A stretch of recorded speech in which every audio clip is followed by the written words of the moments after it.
10 मई 2026 को विजय थालापति ने तमिलनाडु के नए चीफ मिनिस्टर के रूप में शपथ ग्रहण की। थालापति विजय ने अपनी पार्टी टीवीके की सरकार का नेतृत्व करते हुए 3 बड़े फैसले लिए हैं। ये फैसले जन कल्याण और महिलाओं की सुरक्षा को मद्देनजर रखते हुए उन्होंने ये 3 बड़े फैसले लिए हैं। सबसे पहला फैसला 200 यूनिट बिजली फ्री। मुख्यमंत्री के रूप में पहली बार हस्ताक्षर करते हुए उन्होंने 200 यूनिट बिजली फ्री देने का ऐलान किया है। विजय ने घरेलू उपभोक्ताओं की हेल्प करने की कोशिश की है। और दूसरा उन्होंने जो फैसला लिया है वो ये है महिला सुरक्षा विशेष बल, मतलब कि वुमेन्स सेफ्टी यूनिट। राज्य में महिलाओं की सुरक्षा को लेकर उन्होंने बहुत बड़ा कदम उठाया। उन्होंने एक फोर्स बल का गठन किया है जिससे महिलाओं की सुरक्षा में कोई कमी नहीं आएगी और कोई भी महिला घर से बाहर निकले, कहीं भी निकले, बच्चे छोटे बड़े, तो किसी की सुरक्षा में कोई भी प्रॉब्लम ना हो। महिलाएं बहुत अच्छे से खुश होकर घर से बाहर निकल सकती हैं। इसका सीएम विजय थालापति ने पूरा ध्यान रखा है और एक वुमेन सेफ्टी यूनिट का गठन किया हुआ है। और तीसरा जो बड़ा फैसला लिया उन्होंने वो है एंटी ड्रग टास्क फोर्स, मतलब नशा मुक्ति टास्क फोर्स।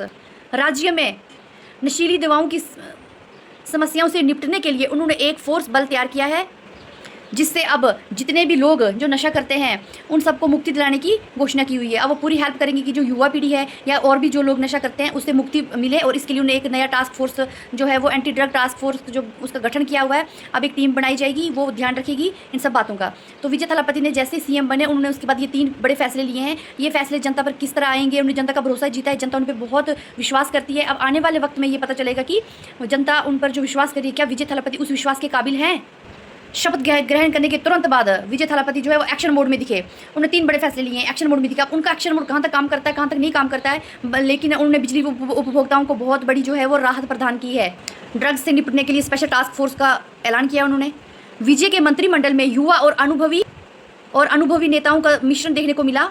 अभिनेता से नेता बने 51 ईयर्स के विजय थालापति, उनकी टीम को, उनकी पार्टी को पहली बार सरकार में जगह मिली है। अपने पहले संबोधन में, अपनी पहली मीटिंग में विजय थालापति ने कहा कि वो किसी भी शाही परिवार से नहीं आते हैं और जनता ने उन्हें अपनाया है। और आगे उन्होंने ये भी कहा कि वो जनता को झूठे वादे देकर ठगने की कोशिश बिल्कुल भी नहीं करेंगे। समारोह में उनके पिता S.A. चंद्रशेखर और उनकी मांग शोभा अभिनेत्री त्रिशा समेत कई गणमान्य लोग शामिल थे। ये समारोह जो है वो चेन्नई के जवाहरलाल नेहरू इंडोर स्टेडियम में आयोजित किया गया था।